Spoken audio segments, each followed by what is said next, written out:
Here we go, guys. So, as I mentioned in my video yesterday, still struggling to speak a little bit, although it is getting better, so that's good.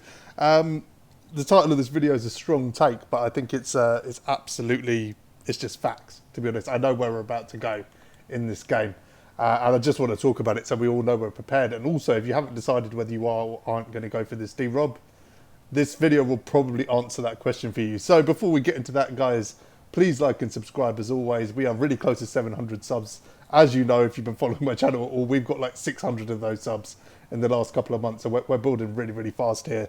I'm really, really grateful to all of you, even for tuning into my videos when I can barely speak. I really, really appreciate it. But getting into today's video, we're going to talk about this D-Rob.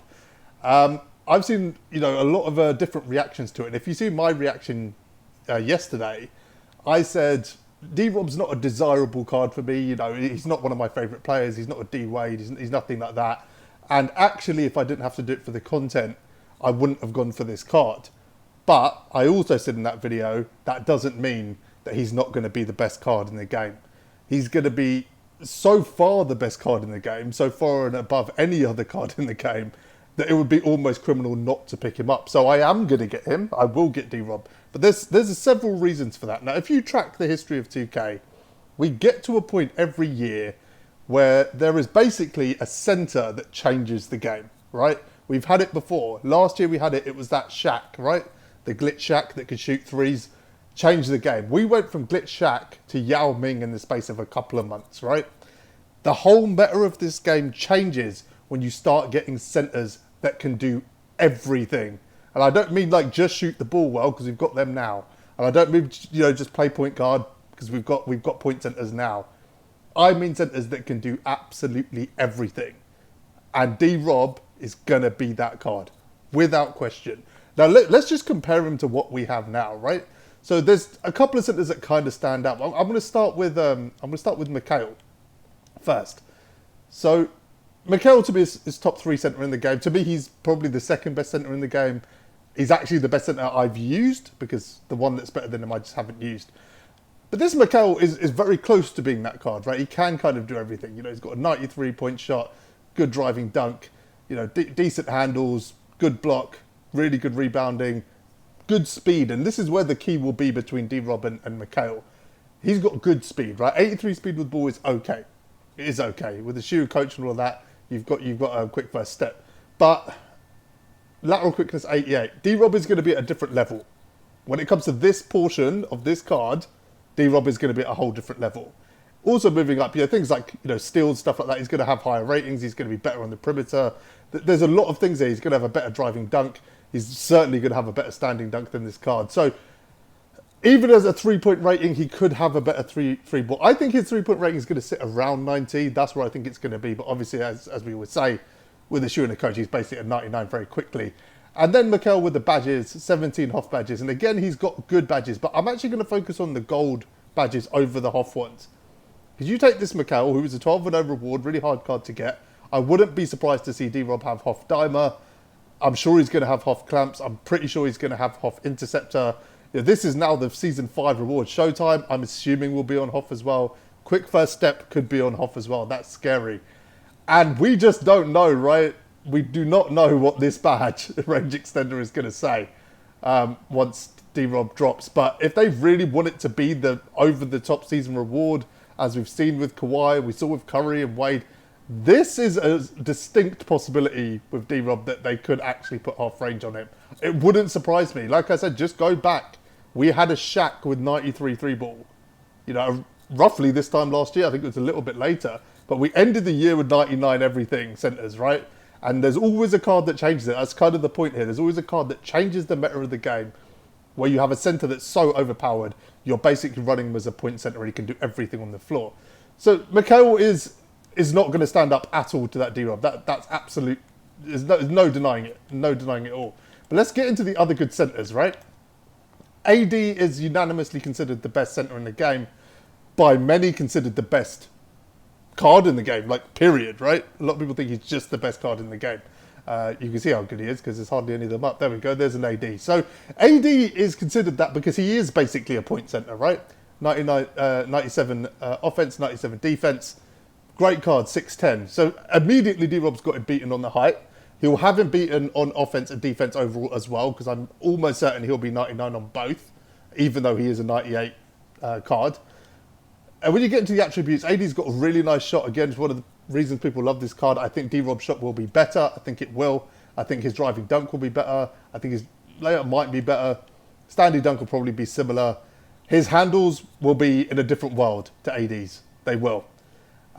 Even defensively, his block will be better. I think his steal will be better. His perimeter defense will be better. His interior defense might be better. Obviously, AD's is quite high. I think his rebounding will be elite, like 97, 98. I think that's probably what we're looking at. And again, I think the movement, which is why people love this AD card, I think the movement on D-Rob will just be at an entirely new level. Lateral quickness as well, things like that. Well, I'm not getting into the tendencies here as well, which is probably just as relevant. I don't know if this AD's got extra badges, but again, thinking about the fact that this is arguably the best card in the game right now, most of the high-tier comp players will say that.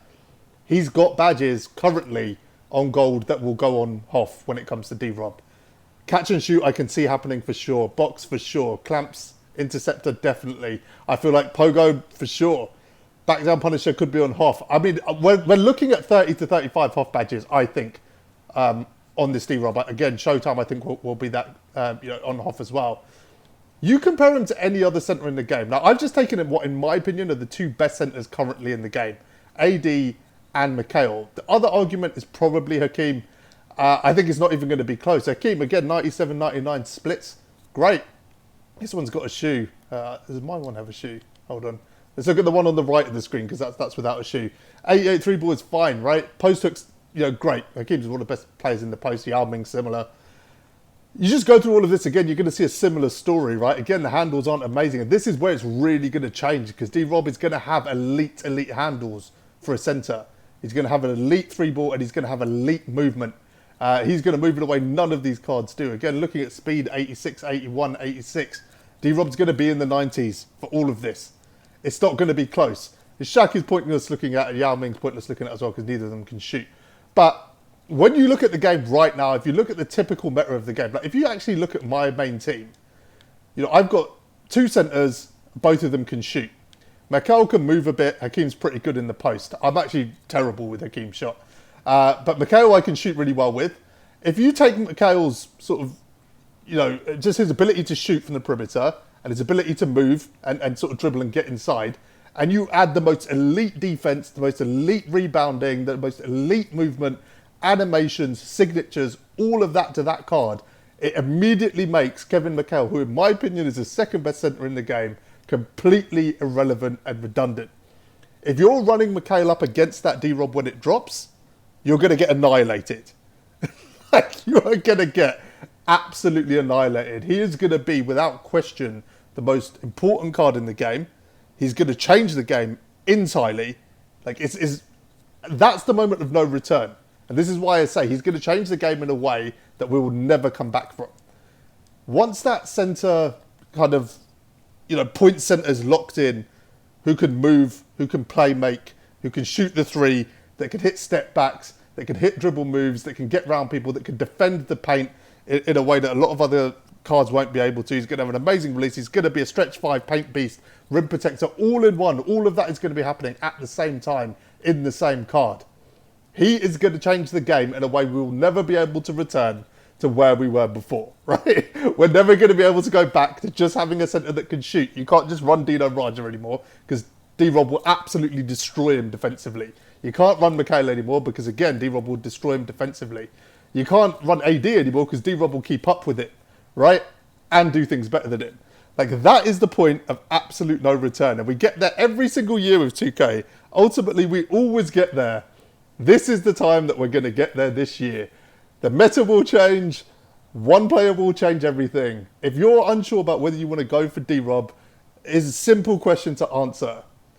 Do you want to succeed online? Because if you do, if you want to play unlimited, maybe use him for limited, whatever, he is going to be by far the best card in the game. And if you don't even consider him the best card in the game, without question, the most important card in the game. And that's before his stats have dropped.